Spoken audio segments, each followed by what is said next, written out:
vamos a conocer la estructura de los átomos. Hasta el momento nosotros venimos hablando de materia.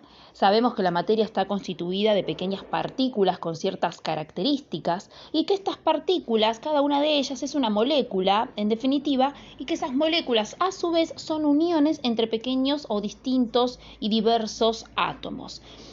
¿Qué es lo que sabemos sobre los átomos? Los átomos son una partícula que internamente está constituida de tres partículas fundamentales o subatómicas. En el núcleo posee protones y neutrones juntitos y fuera del núcleo electrones que están en constante movimiento alrededor de este núcleo. Entonces, la materia está constituida de partículas. Eso ya lo vimos en un principio. Esas partículas son moléculas y esas moléculas poseen diferentes tipos de átomos. Cada átomo está constituido por tres partículas subatómicas que lo conforman. Bien, pero ¿cómo es entonces la estructura de cualquier átomo? Todos los átomos poseen un núcleo, como bien dijimos. Dentro del núcleo existen dos tipos de partículas subatómicas. En un principio los protones, que son los rosa que estoy marcando, poseen una carga positiva y junto a los protones los neutrones que acompañan en el núcleo de los átomos.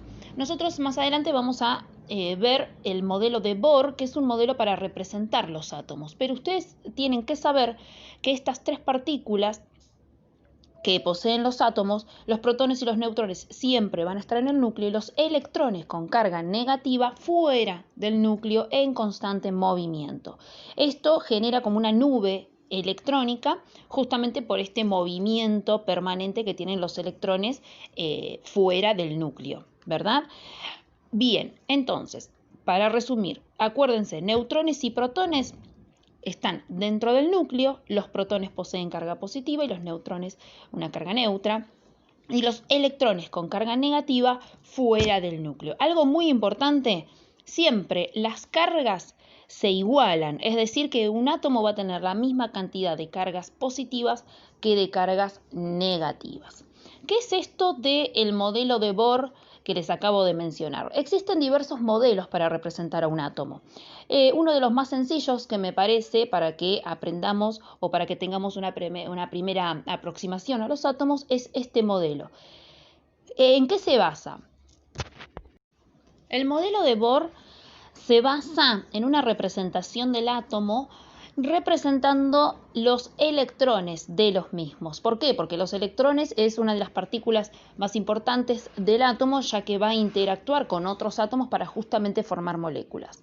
Bohr dice que en el primer orbital de los átomos solamente se aceptan 2 electrones y que en el orbital siguiente se aceptan 8 y así sucesivamente. Es decir, un átomo va acumulando sus electrones, los va posicionando en los diferentes orbitales, pero no de cualquier manera. Primero hay que completar un nivel para poder pasar al siguiente nivel de energía. Él lo llama niveles de energía. Es muy similar a lo que nosotros conocemos como sistema solar, ¿no? Con órbitas y planetas girando alrededor. Vamos a ver un ejemplo con la representación del flúor. Un átomo de flúor posee 9 protones y una masa, es decir, una masa atómica de 19. ¿Sí? Es decir, que adentro de su núcleo posee 19 partículas. Estos datos lo que a mí me permiten, entre otras cosas, es identificar la cantidad de partículas y luego hacer una representación. Entonces, el flúor, ¿qué es lo que sabemos a partir de estos datos? Que posee 9 protones. También vamos a saber que si posee 19 partículas en total adentro del núcleo, por consiguiente, si ya sabemos que posee 9 protones, entonces el resto van a ser neutrones, es decir, 10 neutrones. Automáticamente podemos ir poniendo, por ejemplo, entre paréntesis, la carga de cada una de estas partículas. A su vez también sabemos que las cantidades de cargas positivas y negativas siempre en un átomo son las mismas. Por ende, si sabemos que tiene 9 protones, también sabemos que va a tener 9 electrones fuera del núcleo. ¿Sí? Esos datos son sumamente importantes en primera instancia identificarlos. ¿Para qué? Para luego poder realizar correctamente el modelo de Bohr. Y no deben olvidar el tema de que cada nivel de energía acepta cierta cantidad de electrones, ¿sí? El objetivo es saber cuántos electrones posee este átomo de flúor, que acá ya lo sabemos y son 9. Bien, en el núcleo ubicaremos los 9 protones, los 10 neutrones. En el primer orbital, ¿cuántos electrones acepta? Y solamente acepta 2 electrones. Una vez que completamos este nivel, pasamos al siguiente nivel, hasta llegar a la cantidad de electrones que posee, que en este caso es 9. Por ende, tenemos 1, 2, 3, 4, 5, 6, 7, más los 2 que tenemos en el primer nivel, son 9 en total, ¿sí? Fíjense, yo estoy dibujando los orbitales como con una media esfera. ¿Para qué? Porque no es necesario dibujar todos los orbitales y toda la estructura del átomo representándola de manera circular. Con hacer esta media esfera es suficiente y se entiende. Veamos otro ejemplo para que ya quede más afianzado. Vamos a hacer el átomo de sodio, que su símbolo en tabla periódica es Na. ¿Qué es lo que sabemos? El sodio tiene un número atómico de 11, es decir, 11 protones, y su masa es de 23. Bien, recapitulando, ¿qué es lo que sabemos? Que tiene 11 protones. Si la masa total es de 23 dentro del núcleo, quiere decir que 12 partículas van a ser neutrones y 11 electrones, igualando las cargas positivas. Con estos datos vamos a hacer otro modelo de Bohr. Dentro del núcleo van a ir los protones y los neutrones, y fuera del núcleo en el primer nivel tenemos 2 electrones, más no acepta este nivel. En el siguiente nivel hasta 8 acepta. Bien, vamos a poner los 8 electrones que este nivel acepta. Sabemos que tiene 11 electrones el átomo de sodio, por ende los 8 que estoy poniendo en el segundo nivel más los 2 del primero son 10. Me quedaría uno más restante que pasa al siguiente nivel de energía. No puedo poner los electrones como yo quiero en los orbitales. Yo no puedo pasar al siguiente nivel si no completé el anterior. Es decir, yo no podría haber puesto 2 electrones en el primero, 4 en el segundo, 5 en el tercero. No. Primero completo un nivel y luego paso al que sigue. Lo vamos a ver ahora de otra manera. Si nos queremos ahorrar el hecho de estar poniendo todos los puntitos que representan a cada electrón, simplemente lo puedo hacer de esta manera que les estoy mostrando. Lo represento cada orbital y solamente coloco la cantidad que hay. Fíjense que son los dos iguales. En el primer orbital hay 2 electrones, en el segundo orbital hay 8 y en el tercer orbital el electrón que me quedó solito a lo último, que está perfecto, ¿sí? Siempre el último orbital va a quedar incompleto porque en realidad son los electrones que están faltando representar. Mientras no me pase de lo que acepta el nivel de energía, en el último orbital, menos obviamente puedo tener. Hasta 8 sabemos que acepta. Así que las dos formas de representarlo son válidas, inclusive también la forma de representar todo el átomo, ¿no? Hacer el orbital completo. Así que por ese lado quédense tranquilos que mientras identifiquen bien las partículas y las cantidades lo pueden representar de estas cualquiera de las dos maneras. Bien, ¿qué es esto de la identidad de los átomos, el número atómico, el número másico que acabo de mencionar en los ejemplos anteriores? Como ustedes saben, existen diversas cantidades de elementos en la tabla periódica.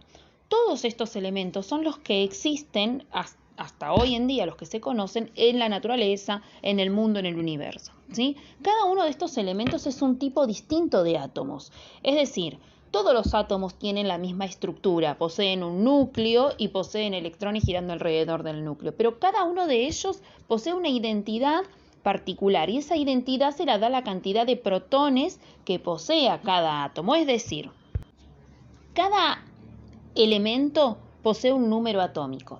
Por ejemplo, el hidrógeno posee el número atómico 1, quiere decir que tiene un protón.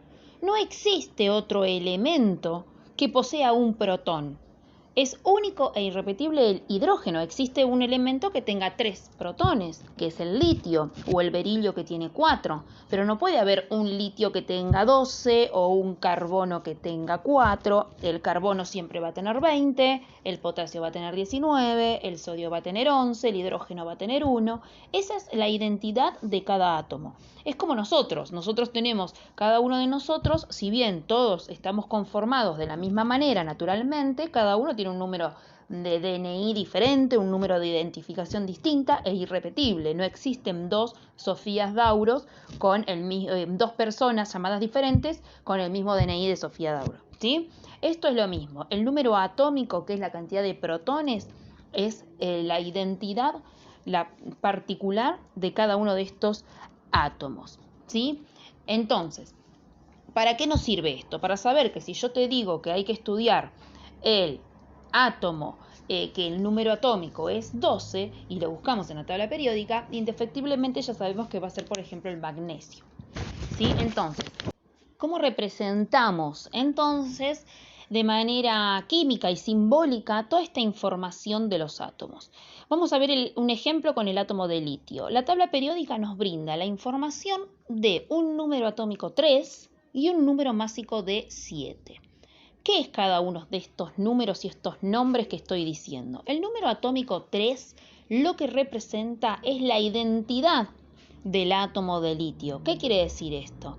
Que va a ser este número atómico la cantidad de protones que posea este átomo. ¿Y qué va a ser? El número 7, el número másico. El número másico, o también llamada masa atómica, va a ser la cantidad de partículas que posea cada átomo dentro de un núcleo, es decir, sería la masa de ese átomo, ¿sí? Estos son dos conceptos muy importantes que tienen que quedar bien claros a la hora después de poder detectar las cantidades de partículas subatómicas que posee cada átomo. Recapitulando, vemos entonces que el número atómico es la cantidad de protones que posee dentro del núcleo y que esta cantidad de protones, que en este caso es 3, le va a dar la identidad a este átomo. Si yo hablo de un átomo de número atómico 3, ya sé indefectiblemente que me estoy refiriendo al litio. En cambio, el número másico, que sería el 7 en este caso, lo que nos dice es la cantidad de partículas totales dentro del núcleo. Por ende, si ya sabemos que este átomo posee 3 protones, el resto indefectiblemente van a ser neutrones, si ya tenemos claro que dentro del núcleo, que esa masa nuclear es un total de 7, ¿sí? Por ende ya sabríamos que serían en este caso 3 protones y 4 neutrones, que hacen un total de 7. Por eso estos dos datos son sumamente importantes en la tabla periódica para, como les dije primeramente, identificar la cantidad de partículas que posee cada átomo. ¿Qué otro dato sacamos de esto? Recuerden que dijimos que los átomos igualan sus cargas positivas con sus cargas negativas. Por ende, si la tabla periódica me dice que tiene 3 protones, lo que yo voy a saber de este dato es que también va a tener 3 electrones, ¿sí? Repito, si tiene 3 protones, también va a tener 3 electrones, es decir, 3 cargas positivas, 3 cargas negativas. Rápidamente vemos cómo quedamos a partir de estos datos. Número atómico 3, número másico 7, tengo 3 protones, 4 neutrones y 3 electrones, como dijimos. Vemos otro ejemplo.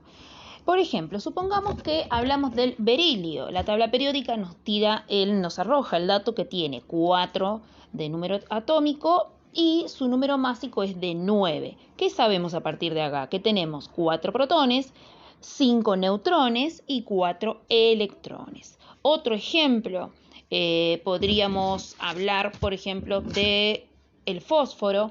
El fósforo tiene un número atómico de 15 y un número másico de 31.